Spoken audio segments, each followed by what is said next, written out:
What a difference a week makes, huh? So last week I was, got to admit, I wasn't looking forward to coming up here, and but this week I think I ran up here. So before I get started with just comments about the game and everything, I thought it'd be good. Major Herron was recognized by the South Atlantic Conference as the Offensive Player of the Week this week. Had a great game the other night in our home opener, and I thought it'd be good just to hear a few words from him. You know, ask him whoever questions you want to. He'll probably answer them better than I would anyway. So, but we'll ask Major to come on up.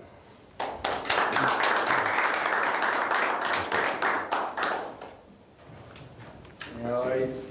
All right. Coach Houston asked me to talk. I didn't know if I was saying anything or y'all going to ask me questions. So if you have any questions. Talk about your 4 years, maybe. It's definitely been an adventure. When I came here, it was rough. I didn't enjoy it at all. I mean, it was hard. But the next year, I started enjoying it a little more, and then this last 2 years have been great. I tell people now that I love being here, and it's just the things that have changed. It's just been amazing, just to see what's happened on the team and just the attitude that everybody has. Talk about beating Carson-Newman for second year in a row. How did that make you feel when you played the team for that victory? It felt good, especially at home. Last year, it was a big time win. I really enjoyed it. This year, when I walked off the field, it was more like I felt good about it, but it was all right. North Greenville, here we go. And it wasn't. I enjoyed it. I enjoyed it just as much as everybody else did, but I guess I didn't look at it as big as last year, just because I just thought it was another step towards our goal. We felt like we should have beat Carson-Newman. We felt like that was what we were going to do.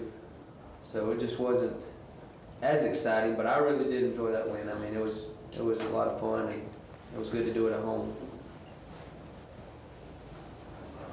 What about your offensive line, giving your the offensive player, but really, those guys kind of lead the way for you. Talk about the guys in front of you. Yeah, so they did a magnificent job this year.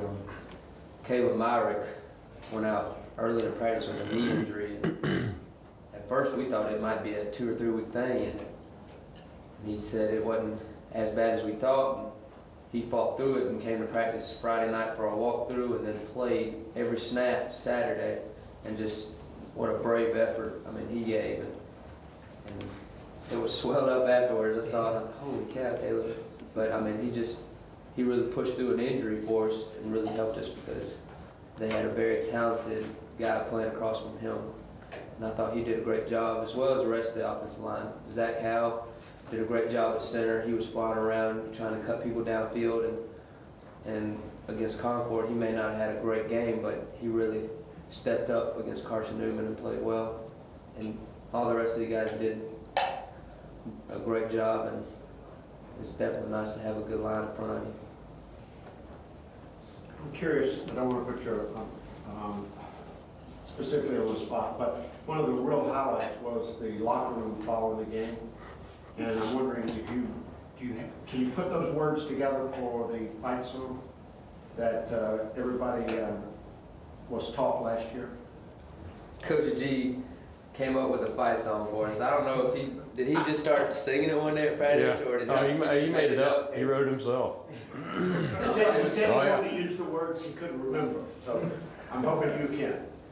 Well, it's kind of funny because we all made fun of it at the start, and he got it printed out on our contact cards with all the coaches' numbers on it.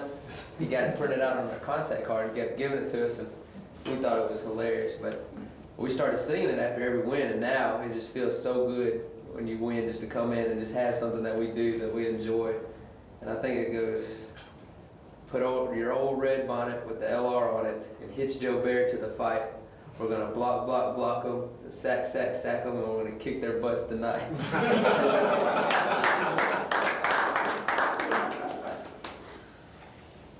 Talk about North Greenville. Last year was a really tough game. I know you guys got a week off. But talk about what you're expecting to see when you go down there. Well, last year it was a weird game, I think, because we got there, we'd eaten at Golden Corral, and I think we all got excited about that and ate too much or too much of the wrong stuff. So when we got there, everybody's stomach was bothering them, and none of us really felt well.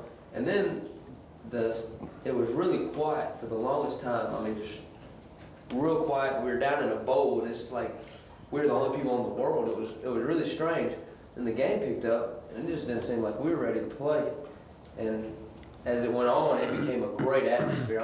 They had a ton of fans there. I mean, more than I've ever seen at a game, really. And they were loud. It was a good atmosphere to play in, but it was a tough game. It was warm, and it was probably one of the toughest games that I've played in. And I'm feeling they're going to be even better than they were last year, but I think we are too. And I think we know what they're going to bring.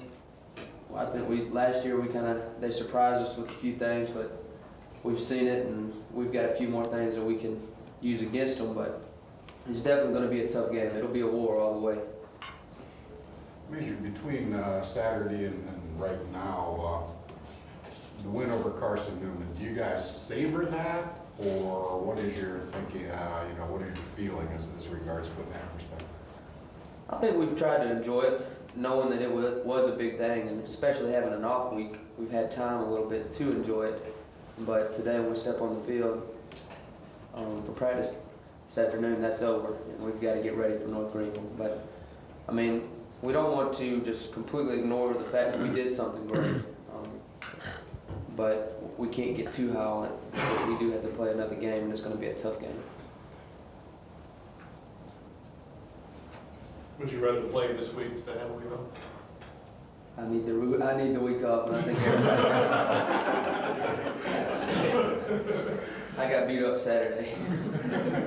I could probably go, but just mentally, I think I could use the week off. I notice you have a lot of young backs in the backfield. How is your relationship growing with them? It's going good.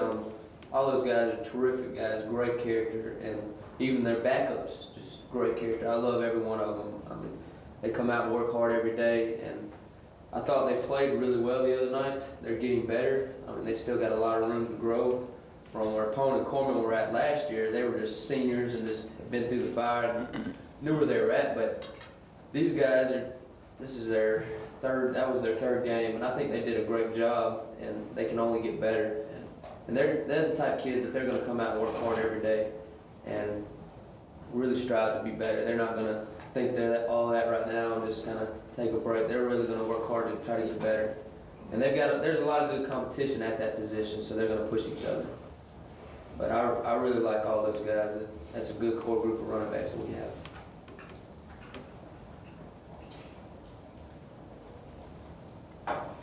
How has your confidence changed over the 3+ years throwing the ball, and especially considering when they call pass now and you know that you go through your reads and there's one guy you know that if you can get it near him, he's going to catch it? Yes, sir.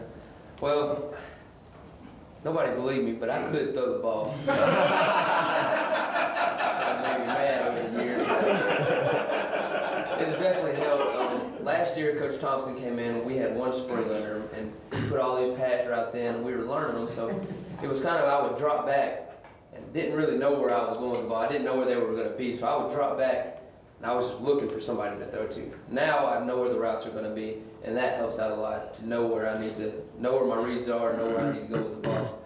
And definitely, Nick Stutz is a magnificent athlete, and he will catch it. You put it around him. It gets me in trouble sometimes because I will just throw it up to him sometimes. Just throw it to Stutz. And then sometimes somebody will be there waiting on the ball instead of Stutz. But, I mean, he is a great athlete, and it's nice to have him on the team. Talk about the coaching staff, how they game plan and get you guys ready when you go in and start your notes together. Well, defensively, I'm not on that side of the ball, so we never meet with them. We don't do anything with them. But as far as offense goes, Coach Thompson does an amazing job. I mean, his mind works 100 miles an hour, and so does his mouth. But he does a great job of getting us ready. And I don't know how he does it so fast. It seems like we'll play Saturday and Sunday. He's already not really got a game plan together, but has an idea of what he's gonna do. And And then by Tuesday, he's got a whole game plan set out. And I mean, he just does a great job. Coach Boyd and all the other coaches down there, they really help him out, and they spend a lot of time. And I mean, it's a credit to them. They are away from their families, I'm sure. Just, I don't know how they do it. They're down there all the time, but we have Mondays off, but they don't. They're down there working and getting us ready. So. Patrick, how important was it to lead the Bears in the first drive after Carson-Newman had scored on that first drive? It was a good feeling. We went out and we kind of expected them to do a bunch of different things. In years past, they've always kind of mixed it up on us a little bit, but they came out and I think they just decided, hey, we're better athletes than you. And they came out running a 4-3 and they stayed in it. And I thought that they were gonna, and I think they decided they were gonna be better than us and that they could just beat us running that same defense. And we worked that defense. We knew how to play it, and Coach Thompson called the right calls, and we were able to run the fullback just about all the way down the field. And so that, I mean, it was a good feeling knowing that we set the tone right there. Carson-Newman had a big play, but we had a big drive, and that's a lot. There's a lot more to say about a drive than just one play. Paige, I wonder if you could comment on your halfbacks. You weren't getting a whole lot of production out of them in the first two games, but then on Saturday, Herron, Boston gained some yardage, and Jasper Thomas got a touchdown. Yes, sir. It's something we've been working on. We've had trouble getting them in a pitch path, and I've done a better job of holding my snap count a little bit longer to get them there. So I felt like the other night when I would pitch the ball, they were going downhill instead of running sideways more. And that really helps out if they can hit vertical seams. If they can't hit vertical seams, they're just running sideways, and what should be a 10 or 12 yard gain turns into a 2-yard gain. And I think they did a great job all week of practice working on that and trying to get downhill with us. And just that Carson-Newman running that 4-3, their linebackers were back so far, it kind of gave them time to get around and me time to get into a place where I could pitch it to them while they were moving downhill. And they came out, they played full speed. I think after the first two games, they were kind of feeling their way through it, but on that third game, they knew where they were going to be and knew how to do it, and they were playing full speed. So they did a great job. What kind of defense are you expecting from Lenoir-Rhyne to make it now? Last year, I think they played 50. They may change it up a little bit this year, but I don't think they will just because they had so much success from us last year. We'll see. In our offense, we always get teams mix it up on us a lot, try to throw us off, but it'll be interesting. I think they'll probably stick with what they do.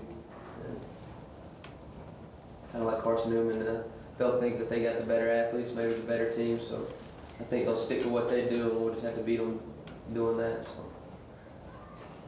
Let's go back to the Concord game when you had the delay. Had you ever been through a delay prior to a game like that? How frustrating was that when your first game of the season, ready to play, and you had to wait?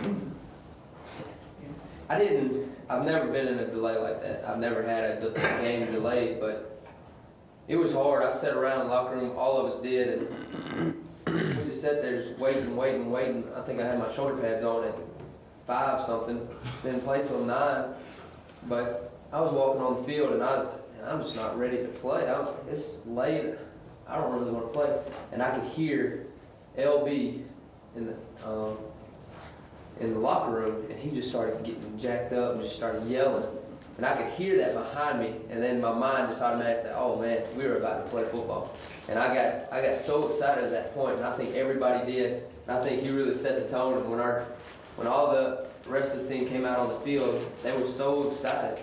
I think that they just pinned us up too long, and we had all that emotion and stuff pinned up for all through camp, all summer. And then when they finally let us go, we were so excited about it. But I don't think the delay hurt us. I think it really helped us a lot more.